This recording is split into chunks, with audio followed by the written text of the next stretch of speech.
Halo kawan-kawan, jumpa lagi dengan kita di sini. Kali ini pembahasan kita yang ngetop yang ngetop adalah tentang cara pemilihan bahan untuk kuda-kuda.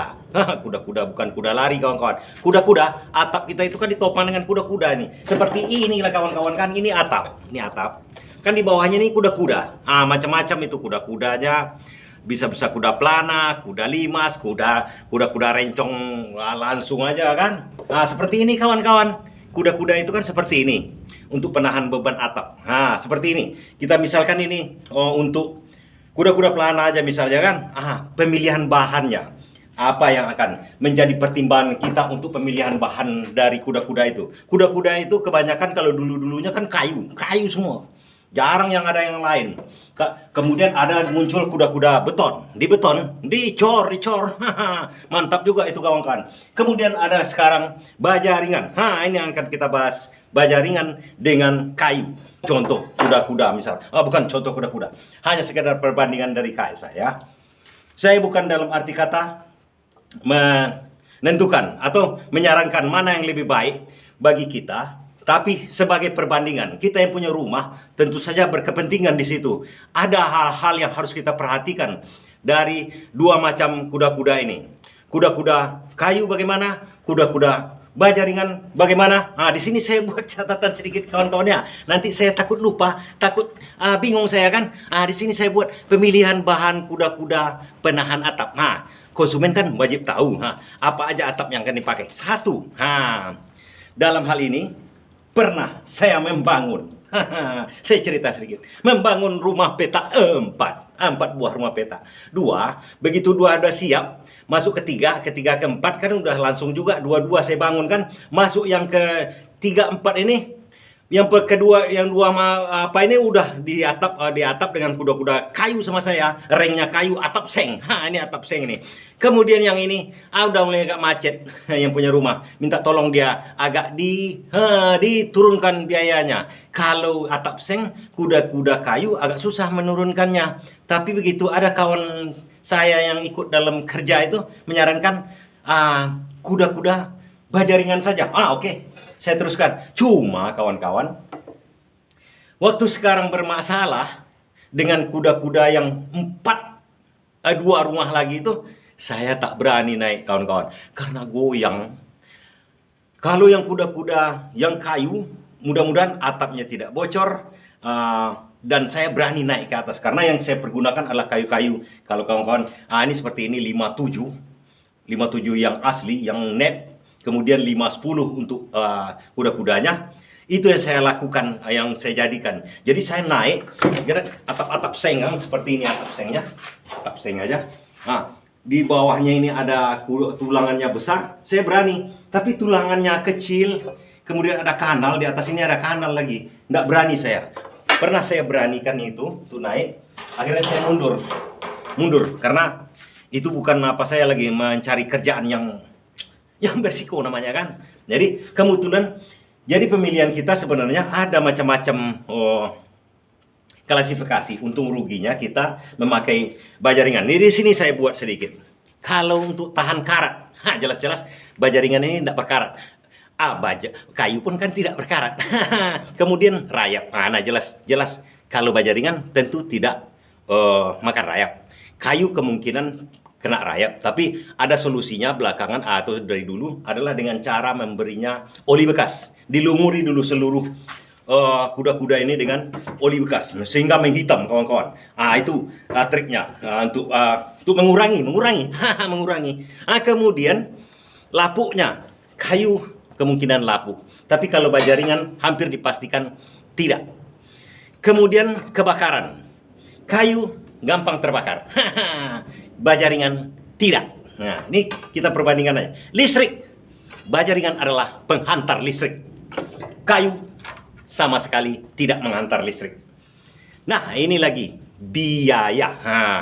Kalau biaya yang standar pemakaian baja ringan, kalau untuk rumah seng, saya anjurkan ya. Sebenarnya biaya lebih murah dengan kayu. Kenapa? Karena jarak dari kuda-kuda ini standarnya itu bisa 2 meter kawan-kawan. 2 meter itu panjang. Kalau untuk kuda-kuda baja ringan, jarak ini harus 80 cm. Jadi banyak dalam 2 meter itu nanti ada sekitar 3 nanti kuda-kuda seperti ini. 3 atau 4. Kalau ini cukup 2 aja. Jadi 2 kali lipat. Kemudian rengnya untuk di sini banyak kawan-kawan, banyak dia untuk baja ringan.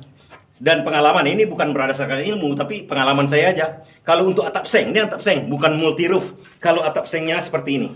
Kalau atap seng, atap seng biasa seperti ini. Karena rengnya pun jauh-jauh. Kalau untuk atap multi roof, ini biayanya kayu, karena di sini ada reng. Dengan kayu, memang jauh lebih melonjak. Kenapa begitu? Karena begini, di tiap-tiap ini harus kita kasih lagi batasnya ini seperti ini kawan-kawan. Ini akan batasnya tuh. Ini kita kasih kayu lagi, kan banyak kayu-kayunya jadinya. Artinya seperti ini jadi kawan-kawan. Itu jelasnya. Kalau seng kita cukup seperti ini aja. Seperti ini aja kan, kita tempel seng. Ini misal seng kan, kita tempel. Tapi kalau atap itu kita harus membuat lagi namanya lajur. Kemudian reng. Ditambahkan seperti ini untuk kayu. Seperti ini akhirnya. Jadi baru disangkutkan ke atap-atapnya di sini. Tapi kalau untuk seng lebih hemat dia sini. Tapi kalau untuk baja ringan dia ini aja ditambah-tambahkan kawan-kawan. Tambahkan langsung. Karena di sininya udah banyak kuda-kudanya. Kuda-kudanya di dalam di sini udah banyak kan. Tinggal ditambahkan ini aja. Tapi kalau untuk kuda-kuda kayu, lebih mahal dia untuk atap-atap yang jenis multi roof atau bagaimananya kan. Kemudian di dalamnya ini, kalau nanti rumahnya besar, atap limas dan kadang-kadang di atas itu kan dibikin gudang. Kadang-kadang, kalau untuk baja ringan, itu akan semak dia di sini kawan-kawan, semak dia. Jadi banyak di sini kayu-kayu baja ringannya itu di dalam tuh. Tidak memungkinkan untuk membuat ruang di atas di loteng ini. Tapi kalau untuk kayu, memungkinkan sekali untuk membuat ruangan. Itu untuk apa? Kemudian maintenance-nya selama ini yang saya lakukan, kalau untuk kayu, untuk memanjat ke atap seperti ini, saya tidak ragu, kawan-kawan.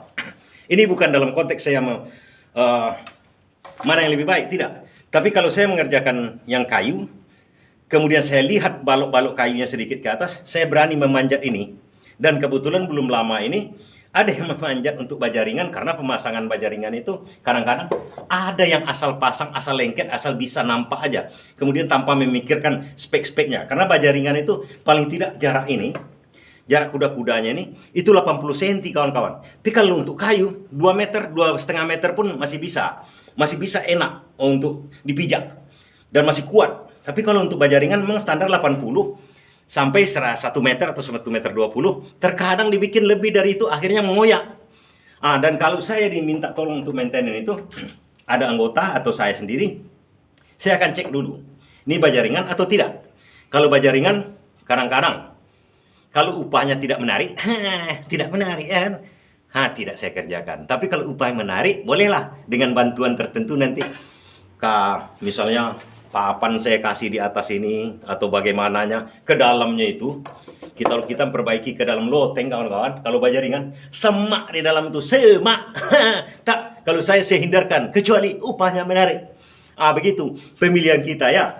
Satu lagi, kalau pengerjaan jauh lebih payah untuk kayu karena kita harus menyamakan, ada yang kita pahat, ada yang kita betul karena kayu kan tidak lurus. Dan kalau saya lah sebenarnya kan untuk memperbaiki, saya lihat dulu kuda-kudanya dari baja ringan atau kayu. Kayunya itu pun ini sedikit lagi. Kayu itu pun kadang-kadang tidak standar sekarang kawan. Yang kecil-kecil dijadikan. Kita lihat juga kadang-kadang kayu itu tidak standar. Nah, terpaksa lagi ada jalan lain. Kalau upahnya menarik, kita kerjakan. Kalau tidak, jangan dikerjakan, berbahaya.